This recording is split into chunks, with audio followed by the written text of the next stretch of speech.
So in this video we're going to explore what Friedrich Nietzsche, Aleister Crowley, and the movie Fight Club have to do with concepts of freedom, concepts of personal empowerment, and the psychological archetype of the masculine. So first, what I want to say is obviously the way we understand most of these concepts is probably not necessarily that accurate, or at best it's a half-truth. At worst, it's probably a flat-out lie shrouded in a lot of mistranslation and propaganda. And the life and works of Nietzsche is specifically what I'm referring to about that, and even many of the things about Crowley are grossly misunderstood. And I don't misconstrue what I'm saying as like saying these are, all great people, because that's not what I'm saying at all. I'm just picking some ideas which have been influential, and we're going to explore them in this context. So the first idea is this whole thing about, God is dead. And that comes from Nietzsche as well. People interpret this in a pretty dark and cynical way. And as we move forward, you'll see how it really relates to exactly what we're talking about in the video. So just to kind of get to that meat of the video, what I'm talking about is we're raised in this world which says, it's very sort of immaturely and aggressively over masculine. And we're given all these rules, all these restrictions, all this kind of anal retentive, just annoyingness that is really, really annoying in our world today. And I don't necessarily need to go into that too deeply, because I'm sure you're aware throughout the last few hundred years or even a few thousand years of history how much destruction the immature masculine and the patriarchy has had over our world. And so we're born into this world through religion, through science, through our culture. These things have just been passed down through our species in a lot of different ways for quite a long time. So what happens is we're raised in this world, and obviously it feels restrictive, it feels oppressive, and it doesn't feel very good. So we're over here at this extreme of basically suppression. So then the very most likely thing that's going to happen is people are going to go to the other end. They're going to hear things like God is dead.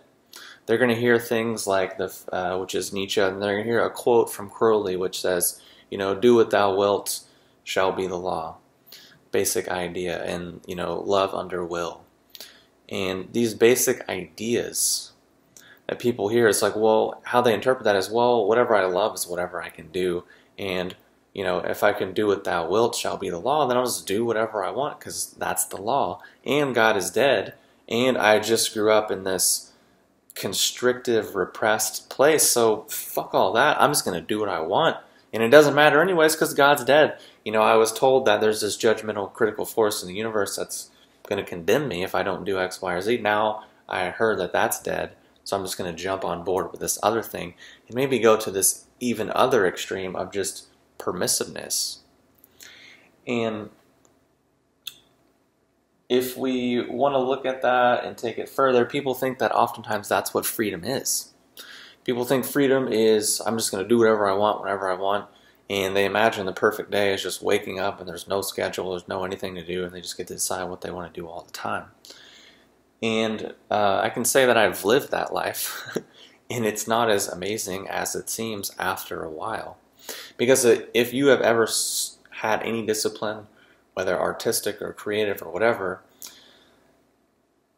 it's been my experience anyways, maybe you're totally different, but what I've understood and read in lots of books and studying the lives of great artists and creators and people like that is there's a specific structure that these people often have, a system, some sort of thing to root and ground their creativity, and then the more they root and ground it, the freer they are. Meaning if you play a musical instrument, the more technically and savvy that you are, the more you're going to be able to express. And it's a similar discipline in, really old cultures that have the understanding that, hey, some people are really going to maybe awaken spiritually and see through the game. So we need to give them kind of a discipline or a lifestyle or some way to root and ground that so they don't go off the deep end, so they can actually, ground it. And if you have an electrical system, you have to ground it. And it's a really common sense thing that we really often lose track of. So another example of this is kind of the movie, Fight Club. And really there's a lot of existential themes running through there. There's a lot of Zen themes moving through there, a lot of destructive themes, and a lot of social and political commentary. But really the main things I want to focus on is kind of the whole idea, the major theme is that they were all pretty much men raised without father figures in their life. They were all men raised by women. There's a quote in the movie where it's like, we're a generation of men raised by women. I don't know if a woman is necessarily the answer to our problems. And that's a major theme in the movie. Then another major theme in the movie is when the main character, I think Jack is his name, Edward Norton's character, meets Brad Pitt's character, Tyler Durden. Tyler says, hit me as hard as you can. And he's all confused, like, well, no, I would never do that, And most people interpret it as just stupid male violence, and it's all just generic, testosterone-induced, whatever. It's so dumb. It's just men being men and fighting. But the deeper subtext is that these people are so far removed from themselves, from any sense of balance, that the only real way they can relate to each other is violently. They can't relate authentically, they can't relate genuinely or tenderly. They just have to basically be violent towards each other, and that's how they can really bond and have this real cathartic experience. Which, if we look at the state of our world today, we look at our own relationships, we look at the degree of coercion and propaganda and moral and religious and social violence that's happening all the time, there might be some threads there worth considering. So far we've looked at that major quote from Nietzsche, we looked at Crowley, we looked at Fight Club, and looked at how basically the more we're able to root and ground, the freer we're able to be. And another major thing that we need to perhaps understand is that permissiveness and suppression are two ends of the same spectrum. Meaning permissiveness is really suppressive in its own way. Because if you are in, for example, lots of hippie or hedonistic cultures, it's not that it's really permissiveness or about freedom, it's just another version of the same repression, because it's all about, well, just our idea of freedom. And if you try to introduce anything other than that, then we're going to get defensive, and then we're not going to really like it, then we're probably going to kick you out. Same story with the suppressive thing. And the suppression is really permissive in its own way because it permits all types of violence and disrespect and really illegitimate, disgusting behaviors. So those distinctions and those lines in the sand aren't necessarily that clear, and they actually arise mutually and complement each other and usually exist side by side in situations. So really the whole point of the point of the video is that it's really common that if we've grown up, we're children, we don't feel very empowered, we don't feel very free, what we're probably going to do if we're not just going to fall in line and say, oh, the government's going to give me freedom, the religion's going to give me freedom, my job's going to give me freedom, my parents are going to give me freedom, as long as I just do all these things, then maybe I'll get it. Or freedom is McDonald's, to choose McDonald's or Burger King or Pepsi or Coke or Levi's or Lee or whatever the dichotomy is that keeps us in the little loop. Not failing to realize that real freedom is internal. Real freedom is more attitudinal. It is more a way of seeing. And that we're not probably never going to have real true freedom out here in the external world, because there's a lot of people on the planet, and that's a whole deeper other sort of concept that is not necessarily the scope of this video, and it's obviously a very private, personal matter, which is not really my place to tell you, what to believe, but we're just exploring ideas, and that's kind of the point, is to stimulate thought, stimulate questioning and reflection.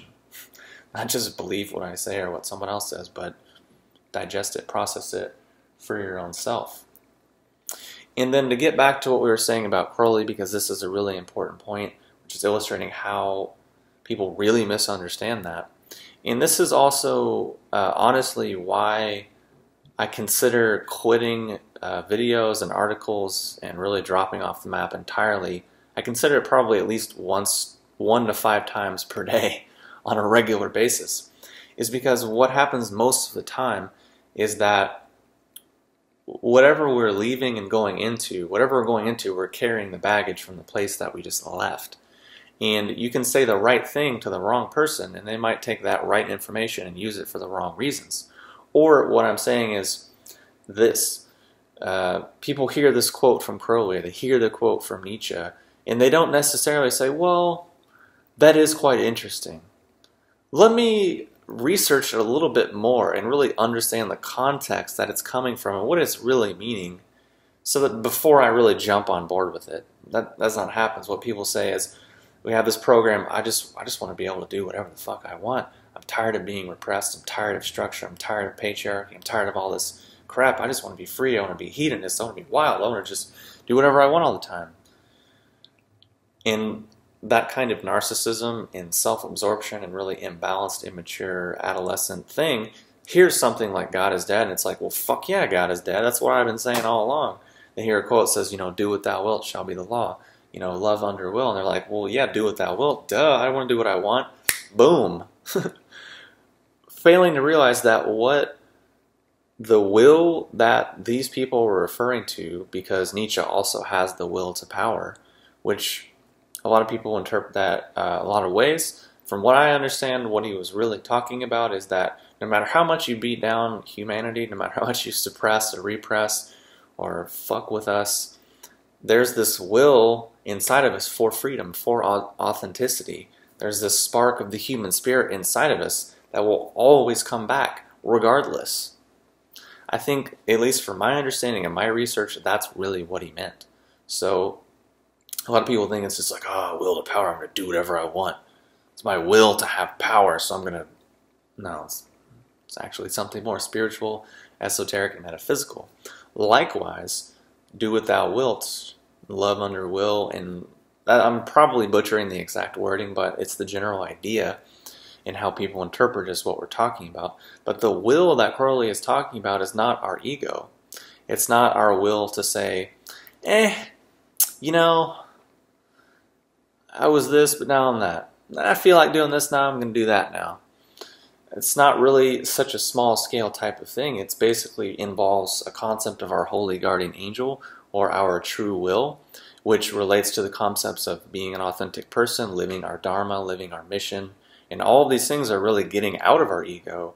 And a lot of Crowley's work in philosophy and exercises were about trying to get us outside of our ego, outside of our conditioning, so that we might be able to actually come alive again. And Nietzsche had a similar idea. He talked about the aesthetic experience, talked about coming alive and actually, and then Zen has a similar idea of being spontaneous and getting us outside of our conditioning and our always, being steps removed from reality, but getting us back to reality. So that obviously requires a lot more work, a lot more time, a lot more energy, a lot more investment. So that's probably why no one wants to do the work to necessarily investigate it, because the responsibility then comes back on them rather than just saying, well, this was bullshit, now I'm going to do this. Which I get is the natural response. We all have to go through it. If a child will always be like, I'm going to do what I want because that's what I want to do, and I'm tired of this, and I'm tired of that. And this whole thing might sound like total just rubbish to you, this idea of freedom and people trying to escape it or escape into it. But I can tell you from my experience, personally working with people for health stuff, meaning, consultations and face-to-face and all of it that I've been doing since 2007, pretty full-time. And not only, in addition to that, my personal life, whatever. People have, we all do. It's not like people that are over there, but we all have it. This strong resistance to doing, whatever the right thing is, or whatever that we feel like we should do. Or even if we know it's really good for us. It's just a weird human thing that we just won't do it. Some of us are more flexible than others. Some of us are more used to overcoming resistance. There's a book called The War of Art, which talks about this, and that's really the key to success in being creative is overcoming resistance, which there's a lot of truth to that. But you know, you talk to people and you say, oh, well, I guess the best example is people yo-yoing back and forth on diets, people yo-yoing on exercise programs, all these things. And it all comes back to kind of a childish mentality of I'm just going to do what I want because this makes me feel good.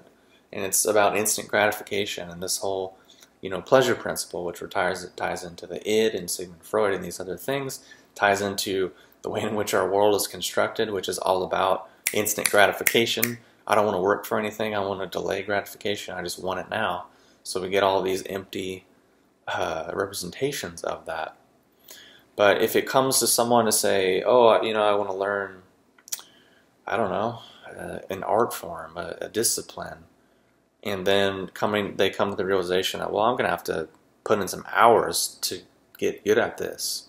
I'm going to have to put in hours every day for probably like a long time. And it seems fewer and fewer people are willing to do that. Or the people say, oh, I practice yoga, I practice Chinese medicine or Qigong, or I'm into natural health.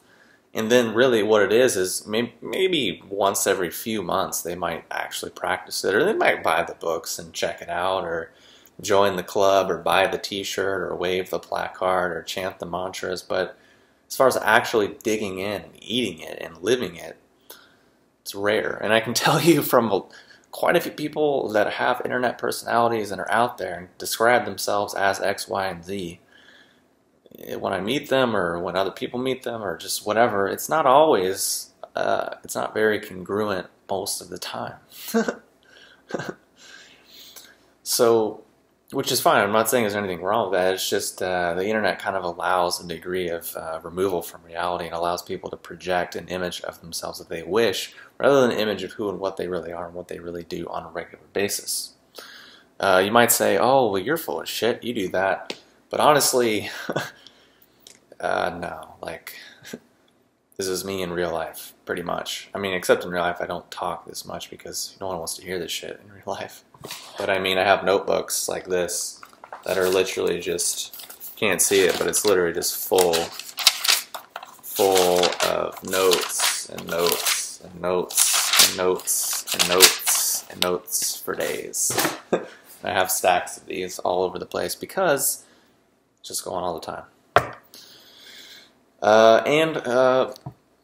Here's a life lesson. Deception is never a good way to start a relationship. Just get that out there. Deception is never a good way to begin anything. It's not a very solid foundation.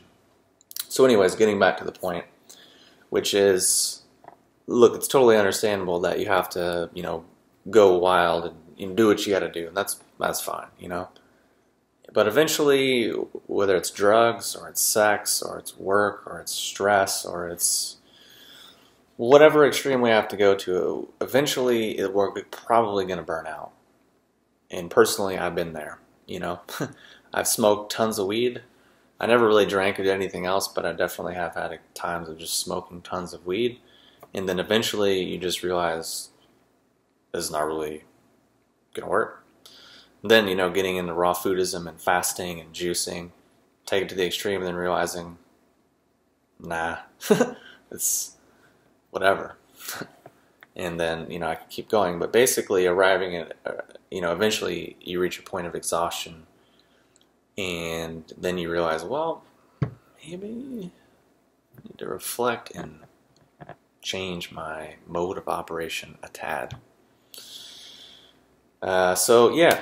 The moral of the story of the video, or whatever, is basically that once we get that stuff out of our system, once we do it, eventually we come back and start to find something that works and makes sense, is actually true for us. And realizing that what might be true for us might be really extreme to one person, might be like a joke or barely even anything to another. That's kind of the nature of relativity, but eventually we learn to tune that stuff out and tune in to our own intelligence and our own reflective nature. So hopefully this video has given you a bit to ponder. And I know I didn't, I know I painted a lot of different things, and that's kind of the point. Trying to approach it more from both brains, some logical A, B, C, D things, but also a couple of, things that are laying out a bigger picture and an ecosystem or a context to really drop down into and think about, or not. Because even just listening to things, it'll go into your brain, it'll have an influence, it'll have an effect if approached from the right mindset. So hopefully this has been helpful and clarified some ideas, or maybe muddled some ideas for you. Either one is good. If you like the video, please like it and share it and subscribe to my channel. Post a comment below on the page. Thanks for watching, and I will talk to you soon.